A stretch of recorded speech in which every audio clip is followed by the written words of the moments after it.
মুহূর্তে রয়েছে আটঘরায়। গত কয়েকদিন আগেও আমরা আটঘরায় পৌঁছেছিলাম, রিপাবলিক বাংলা তাদের ক্যামেরা নিয়ে পৌঁছে গিয়েছিল আটঘরাতে, এবং আটঘরায় আমরা এসে কথা বলেছিলাম। যারা বাংলাদেশ থেকে এখানে এসেছিলেন তারা জানিয়েছিলেন যে বাংলাদেশ থেকে তারা চোরাই পথে অর্থাৎ ঘুর পথে দালালকে টাকা দিয়ে তারা এই কলকাতায় এসেছিলেন, ভারতে প্রবেশ করেছিলেন, এবং তারপরে তারা নিউ টাউনের একেবারে ঝাঁ চকচকে শহরের মাঝে এই নিউ টাউনের ভেতরে এই আটঘরা বস্তিতে তারা কিন্তু দিনের পর দিন বছরের পর বছর ছিলেন।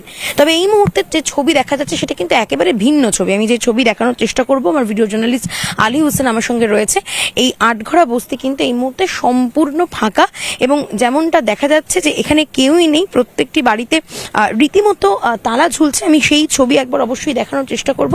আমি এই বাড়িতেও প্রবেশ করেছিলাম, এই বাড়ি হচ্ছে নাদিয়া বিবির বাড়ি, সেই নাদিয়া বিবির সঙ্গে আমরা কথাও বলেছিলাম, কিন্তু এখন আমরা দেখতে পাচ্ছি সেই বাড়িতেও কিন্তু রীতিমতো তালা ঝুলছে। একদিন আগেও লোকজন ছিল যারা বাংলাদেশ থেকে চলে এসেছিলেন ভারতে, তাদের সঙ্গে আমরা কথা বলেছিলাম, কিন্তু আজকে কিন্তু এই মুহূর্তে আটঘরায় কেউ নেই।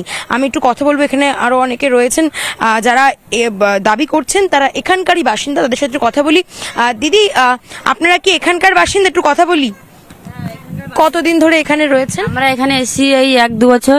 1-2 বছর। হ্যাঁ। আচ্ছা, আপনাদের আসল বাড়ি কোথায়? মেদিনীপুর, পূর্ব মেদিনীপুর। পূর্ব মেদিনীপুরের কোথায় থাকতেন? ভগনপুর। মানে প্রত্যেকেই তোমরা এখানকার? আমরা যে আছি এখন, আমরা এই দেশীয়। আমাদের বাড়ি মেদিনীপুর। বাংলাদেশ থেকে অনেকেই এসেছিলেন এই আটঘরায়, যারা এই মুহূর্তে ফিরে গেছেন তারা বলছেন আমরা আটঘরায় ছিলাম। আজকেই আমরা কথা বলেছি তাদের সঙ্গে। তো আপনাদের সঙ্গে এরকম কি কারো যোগাযোগ ছিল? এখানে নাদিয়া বিবি থাকতেন, আরো অনেকে থাকতেন যারা বাংলাদেশ থেকে এসেছিলেন। ওদের সঙ্গে কোনো আমাদের যোগাযোগ নেই, আমাদের আলাদা। আচ্ছা, বাংলাদেশ থেকে অনেকে তো এসেছিলেন, এটা কি জানতেন এই আটঘরায় যারা ছিলেন অনেকে? হ্যাঁ। তারা কোথায় গেলেন? বাড়ি চলে গেছে, বাংলাদেশ চলে গেছে। হ্যাঁ। কবে বেরিয়ে গেল? এসব 15 দিন আগে সব ফাঁকা হয়ে গেছে, কোনো লোক নেই এখানে।